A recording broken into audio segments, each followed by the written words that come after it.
বসন্ত নয়, আমার দরজায় প্রথম কড়া নেড়েছিল অবহেলা। ভেবেছিলাম অনেকগুলো বর্ষার শেষে শরতের উষ্ণতা মিশে এলো বুঝি বসন্ত। দরজা খুলে দেখি আমাকে ভালোবেসে এসেছে অবহেলা। মধ্য দুপুরের তির্যক রোদের মতো অনেকটা নির্লজ্জভাবে আমাকে আলিঙ্গন করে নিয়েছিল অনাকাঙ্ক্ষিত অবহেলা।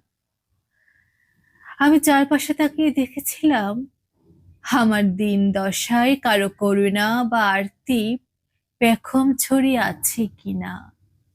ছিল না।